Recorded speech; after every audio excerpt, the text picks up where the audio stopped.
아마 여러분들은 말씀을 듣다가 저희 아버님이 소리를 지르시거나 아니면 코를 크게 고시는 소리를 들으실 수도 있습니다. 놀라지 마시고 그냥 그러려니 해 주시면 좋겠습니다.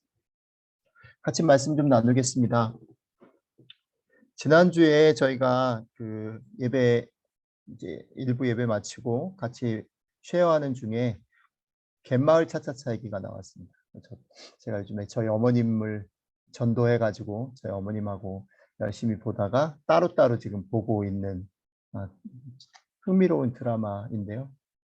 오늘은 갯마을 차차차 얘기를 조금 하면서 시작을 하겠습니다.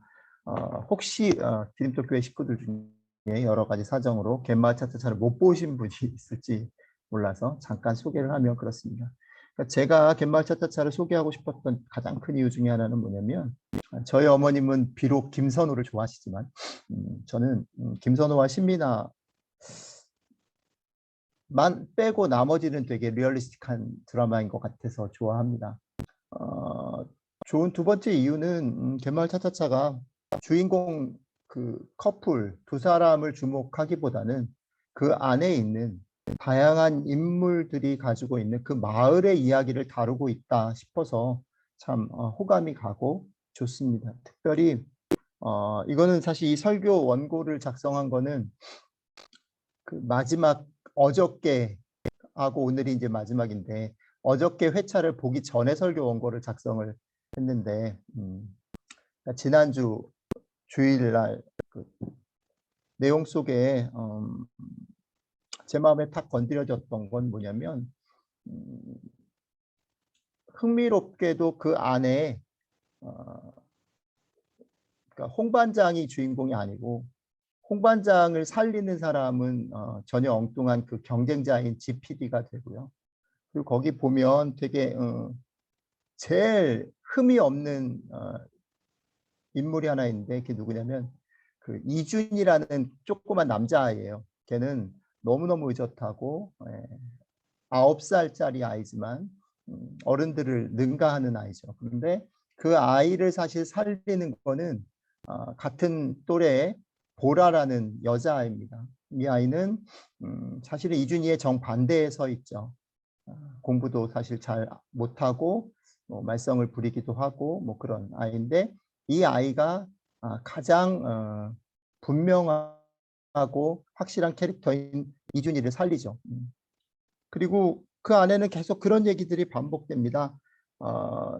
사실은 인물 중에 또 하나는 그 이준이의 엄마가 되는 그 횟집 하는 사장님, 통장님이 있는데 그분도 되게 인내하고 잘 참고 선한 인물 중에 하나고 되게 지혜로운 인물 중에 하나인데 결국 이 인물이 중간에 무너지죠, 남편 때문에. 근데 무너질 때 이 인물을 살린 사람은 그 마을의 제일 말썽꾸러기고 소문을 일으키고 트러블 메이커인 그 다른 인물이 이 여통장을 살립니다.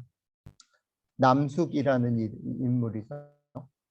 그러니까 그 갯마을 차차차를 보면 어떤 생각이 드냐면 어느 하나도 영웅이 없는 것 같아요.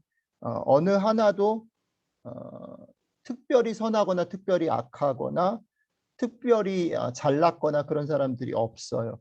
어느 하나도 영웅이 아니지만 누구도 자기 몫을 가지고 살아가요.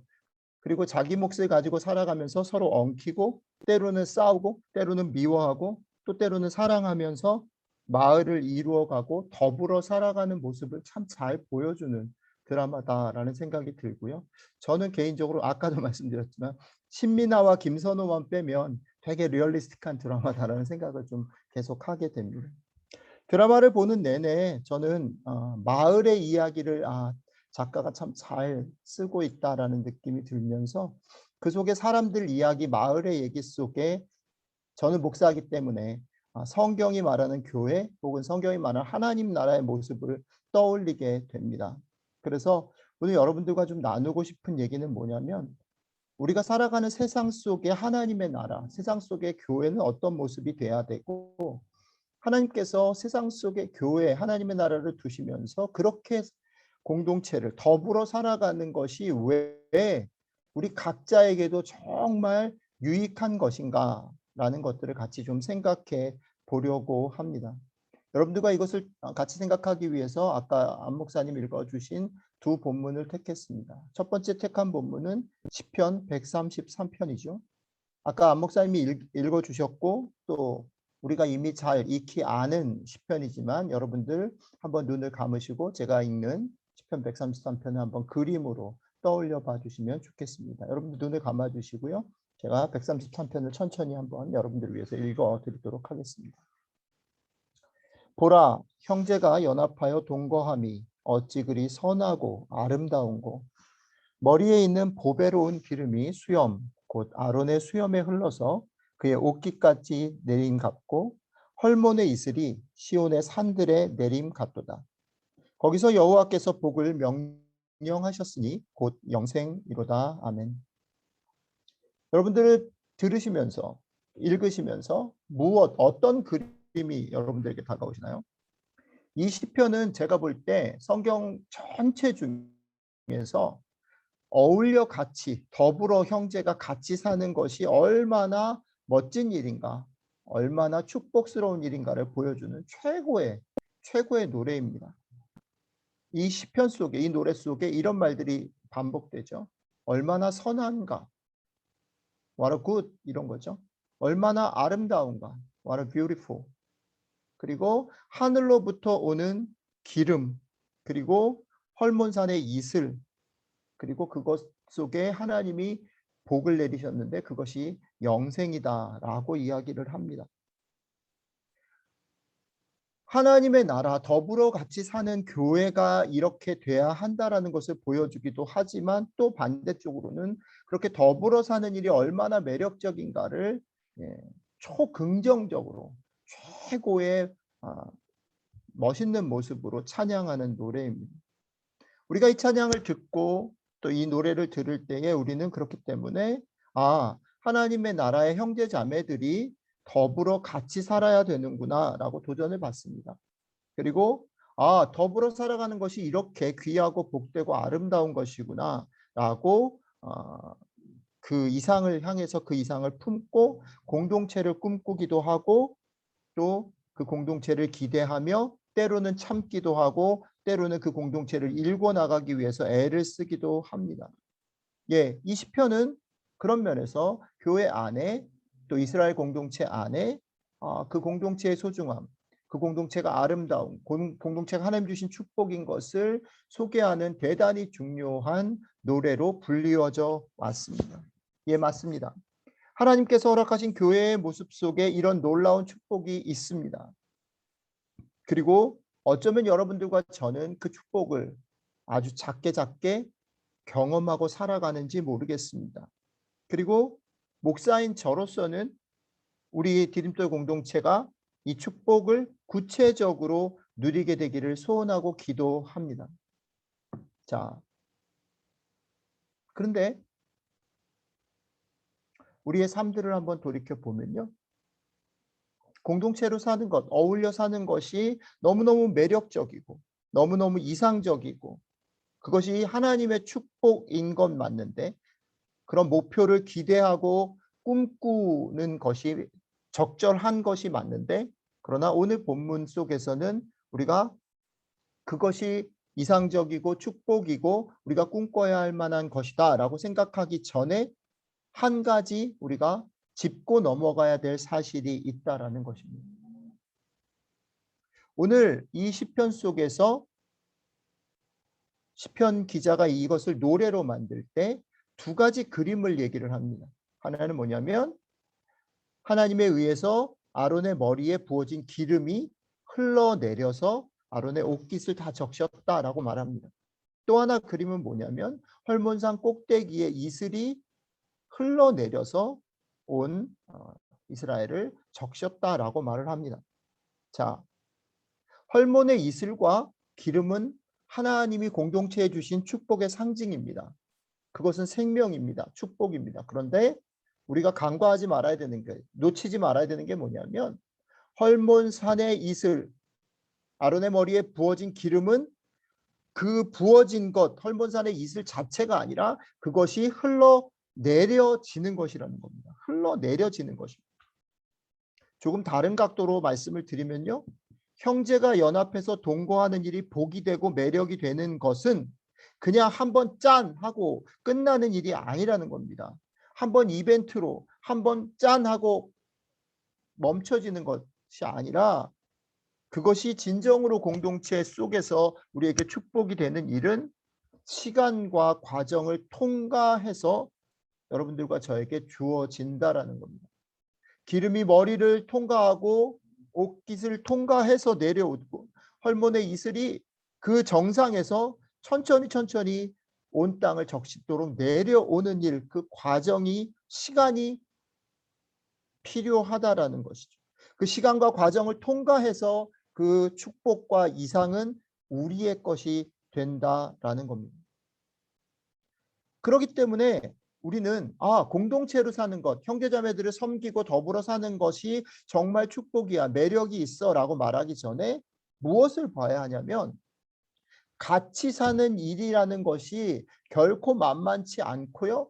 같이 더불어 사는 일들이 얼마나 짠한 일이고 얼마나 찌질해지는 일이고 얼마나 아픔과 갈등과 오해와 상처를 거쳐서 주어지는 것인지를 인정하고 그것을 받아들여야 하는 것입니다. 그리고 그것을 깊게 씹어 보아야 하는 것입니다. 아까 제가 갯마을 차차차 얘기를 드렸잖아요. 심지어는 사랑하는 두 사람 사이에서도 갈등들이 있습니다. 사랑하기 때문에 아파합니다. 사랑하기 때문에 싸웁니다.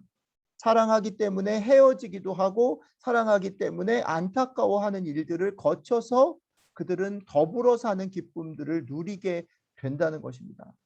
더불어 사는 것이 축복인 이유는 그것이 그냥 거저 주어지는 것이 아니라 그 더불어 살기 위해서 그리고 더불어 살아가는 일들 속에서 우리가 얼마나 더불어 살기에 적절하지 못한 사람들인지, 우리가 얼마나 이기적이고 나 중심적인 사람인 것인지, 얼마나 우리가 다른 사람과 나를 구별하기를 즐겨하고 저 사람과 나를 판단하기를 즐겨하는 사람들인지를 거쳐서 그 자리로 가게 된다는 것입니다.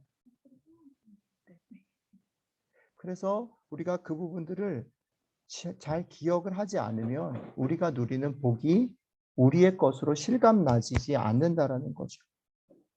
왜냐하면 이게 왜 중요하냐면 여러분들과 제가 하나님의 나라로 교회로 살아가는 거가 저기 멀리 천국에 있는 게 아니라 이 땅에서 살아가야 하는 것이기 때문에 그렇습니다. 이 땅에서 리얼리스틱하게, 그렇죠? 우리 아이들과 같이 더불어 사는 일, 남편과 아내가 서로 사랑하며 사는 일, 나와 사실은 관계 없다라고 여길 수 있는 사람들과 같이 더불어 사는 일이라는 것은 이런 과정들을 통과하면서 우리에게 다가오는 것이라는 거죠. 결국 우리에게 주어지는 공동체의 축복이라는 것은 하루아침에 뚝 떨어지는 것이 아니라 우리 안에 수없는 연약함, 우리 자신의 연약함이죠. 그리고 끊임없는 상대방을 통한 빡침, 그죠? 빡치잖아요, 그죠? 제가 미국에 안 가서 지영이랑 안 싸우는 게 얼마나 다행인지 모르는데 수도 없이 제가 여기서 겪는 거예요. 그래요. 제가 저희 아버님이랑 같이 지금 일주일째 병원에 있는데요. 뭘 배우냐면요. 한 사람을 사랑한다라는 게 이런 거구나. 우리 엄마 아빠가 나를 사랑해서 여기까지 만들어 오시느라 이런 걸 하셨구나라는 걸 느껴요. 86인 할아버지가 한 교회를 시작해서 30년을 마치고 원로 목사로 지내신 그 어른이 아기 같아요. 무기력해요. 수시로 바뀌어요. 오늘은요, 뭐 가지고 싸웠냐면요. 왜 너는 밥을 먹는데 나는 밥을 안 주냐, 이거 가지고 싸웠어요. 속상하신 거예요. 왜 나는 집에 갈 수 없는 거냐 이게. 언제 집에 갈 수 있는 이런 거 가지고. 근데 여러분 이게요. 아버님이 아프셔서 여기 있어서 그렇지 실제로 우리가 가족들이랑 겪는 문제예요. 우리 아이들과 겪는 문제고요. 우리가 교회 안에서 겪는 문제예요. 이게 공동체예요.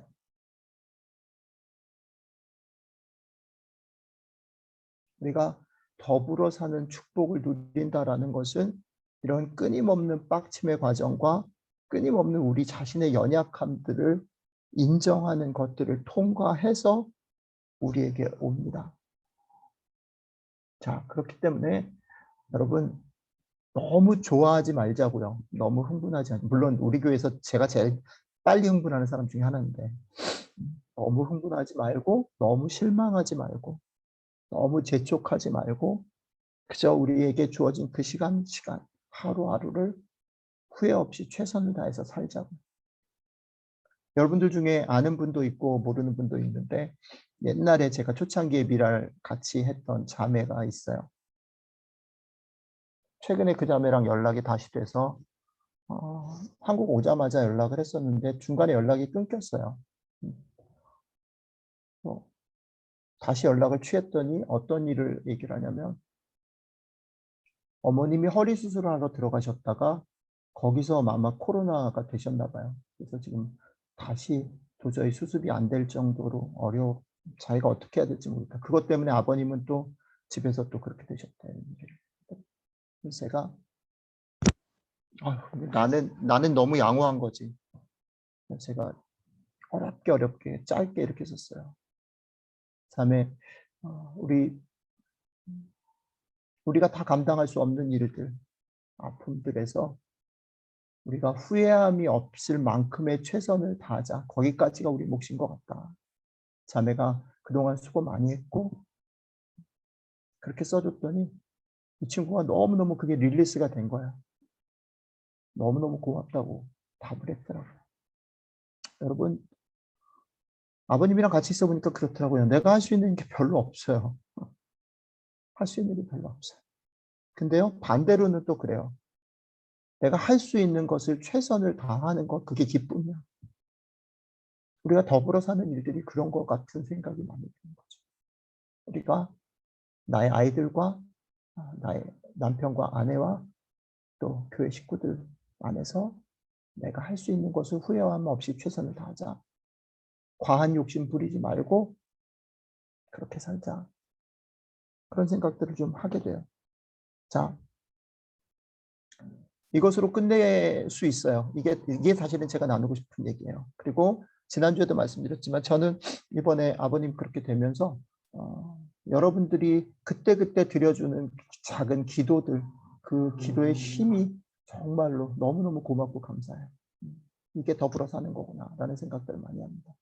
자, 그런데 그 얘기 끝에 아까 안 목사님 읽어주신 고린도전서 12장 18절, 27절 속에서 우리 안에서뿐 아니라 우리의 것들을 조금 스트레치하면서 같이 더불어 살기 위해서 조금 구체적인 팁 몇 가지만 같이 나누고 마무리를 좀 하려고 해요. 한 번 더 제가 고린도전서 12장을 여러분들에게 같이 읽어드리려고 합니다. 한 번만 더 눈을 감으시고 한번 들어보시면 좋겠습니다. 읽겠습니다. 그러나 이제 하나님이 그 원하시는 대로 지체를 각각 몸에 두셨으니 만일 다 한 지체뿐이면 몸은 어디냐? 이제 지체는 많으나 몸은 하나라. 눈이 손더러 내가 너를 쓸 데가 없다 하거나 또한 머리가 발더러 내가 너를 쓸 데가 없다 하지 못하리라. 그뿐 아니라 더 약하게 보이는 몸의 지체가 도리어 요긴하고 우리가 몸에 덜 귀히 여기는 그것들을 더욱 귀한 것들로 입혀주며 우리 아름답지 못한 지체는 더욱 아름다운 것을 얻느니라. 그런즉 우리의 아름다운 지체는 그럴 필요가 없느니라. 오직 하나님이 몸을 고르게 하여 부족한 지체에게 귀중함을 더하사 몸 가운데서 분쟁이 없고 오직 여러 지체가 서로 같이 돌보게 하셨느니라. 만일 한 지체가 고통을 받으면 모든 지체가 함께 고통을 받고 한 지체가 영광을 얻으면 모든 지체가 함께 즐거워하느니라. 너희는 그리스도의 몸이요 지체의 각 부분이라. 아멘. 예. 바울은 더불어 살아가는 과정 속에서 구체적인 팁을 원리로서 몇 가지를 우리에게 던져주고 있어요. 이것을 네 가지로 좀 정리해 보고 여러분들에게 여러분들의 구체적인 삶에서 우리가 같이 더불어 사는 일에 좀 원칙으로 좀 삼았으면 좋겠습니다. 첫 번째는 이거예요. 바울의 얘기는 우리는 몸의 지체들이기 때문에 다 다르다라는 거죠. 갯마을 차차차에 나오는 사람들이 다 다른 것처럼 다 다르다라는 것을 잊어버리면 안 돼요. 저 사람은 나랑 다른 것이 틀린 것이 아니에요. 다른 것입니다. 다른 사람들이 있다, 같이 있다라는 것 기억하시고요. 두 번째는 그렇기 때문에 각각 서로의 다름을 존중하고 인정해야 돼요. 존중하고 인정. 이게 정말 어려운 거예요. 병원에 있으면서 또 하나 경험하는 게 뭐냐면 간호사님들이 계시거든요. 근데 재밌는 게 뭐냐면 간호사님들이 자기 경험이 되게 분명해요. 그래서 이거는 오라. 그래가지고 되게 무례해. 환자와 보호자에 대해서 되게 확신해가지고 무례해. 깜짝깜짝 놀래요. 그러지 않아야 돼요. 우리 교회 안에서 제가 제일 우리 교회 안에서 제일 잘 범하는 실수죠. 확신이 있는 사람 무례하면 안 돼요. 서로의 다름을 존중하고 인정하는 것, 거리를 지켜주고 예의를 갖추는 것 너무 중요한 것 같아요. 세 번째는요, 더 연약하고 볼품없고 쓸모없어 보이는 지체를 더 귀하게 볼 줄 알아야 된다. 그죠? 더 연약하고 볼품없고 쓸모없어 보이는 지체를 더 귀하게 볼 줄 알아야 된다. 근데요, 이게 참 재밌는 게 뭐냐면요, 매번 바뀌어요. 그 갯마을 차차차에서도 연약한 존재가 매번 바뀌어. 홍반장은 맨날 괜찮을 것 같은데 그렇지 않고요. 네. 치과 윤 선생은 괜찮을 것 같은데 그렇지 않아요. 맨날 바뀌어요. 우리 공동체 안에 그렇잖아요. 우리 아이들도 그래요. 어떤 때는 얘가 괜찮은데 어떨 때는 얘가 약해요. 맨날 바뀌어요. 그렇기 때문에 또 더더군다나 어떤 상황 속에서 지금 제일 약한 사람이 누군가, 우리 공동체 안에서 누가 제일 돌봄을 받아야 되는가, 누가 제일 높임을 받고 케어를 받아야 되는가를 주목할 줄 알아야 돼요. 마지막 네 번째는요. 우리는 한 몸 안의 지체이기 때문에 어떤 사람이 아프면 같이 아파요. 어떤 사람이 기뻐하면 같이 기뻐하죠. 제가 여러분들한테 고마워하는 부분이죠. 같이 아파해 줄 줄 알고 같이 마음을 나눌 줄 알고 같이 기뻐해 주는 디딤돌 식구들 너무너무 고맙고요. 우리가 이것들을 더 풍성하게 해 나갔으면 좋겠습니다. 네. 오늘 시편과 바울의 얘기를 나눴습니다. 시편 말씀 속에서 이것이 축복이라는 것은 시간과 과정이 드는 일이다라는 말씀 드렸고요. 그다음에 바울이 말한 것, 우리는 몸의 지체들이며 각각 다르기 때문에 서로 존중하고 인정해야 된다는 것, 그리고 더 연약하고 쓸모없고 볼품없는 존재를 더 귀히 여길 줄 알아야 되고, 우리는 같이 아파하고 같이 기뻐할 줄 알아야 된다라고 말씀드렸습니다. 아까 안 목사님 기도에도 나왔지만 우리가 살아가는 삶은 세상이고 폭풍 가운데를 지나가고 있어요. 폭풍 가운데를 지나갈 때에 오늘 말씀이 우리에게 더불어 사는 힘을 주는 그런 말씀이 됐으면 좋겠고 팁이 됐으면 좋겠습니다. 기도하겠습니다. 주님, 우리는 각자 우리에게 놓여진 폭풍을 지나가고 있습니다. 주님께서 이 폭풍 속을 혼자 돌파하고 걸어가는 것이 아니라 더불어 살게 하심으로 우리에게 힘을 주셨는데 더불어 사는 것이 그저 나에게 유리하고 좋고 내 마음에 드는 것을 누리며 살아가는 것이 아님을 배우게 하시고 그 과정과 시간들, 나의 연약한 부분들을 볼 수 있게 도와주시고 그것들을 통과해서 우리가 서로를 존중하고 서로가 다른 것을 인정하며 또 더 연약한 지체를 눈여겨보며 같이 아파하고 같이 기뻐할 줄 아는 그런 귀한 공동체로 살아가고 그 유익을 누리며 살아갈 수 있도록 도와주시면 참 좋겠습니다. 우리 주님께서 우리를 그렇게 한 몸으로 불러주셔서 감사드리고 그 한 몸인 것이 우리에게 구체적으로 기도 가운데 실감되게 해주셔서 감사합니다. 이런 삶이 이번 주에도 우리가 살아가는 삶 가운데 우리에게 힘을 주고 기쁨을 주고 위로와 격려를 주는 그런 시간들이 되게 도와주십시오. 감사드리며 예수님 이름으로 기도드렸습니다. 아멘.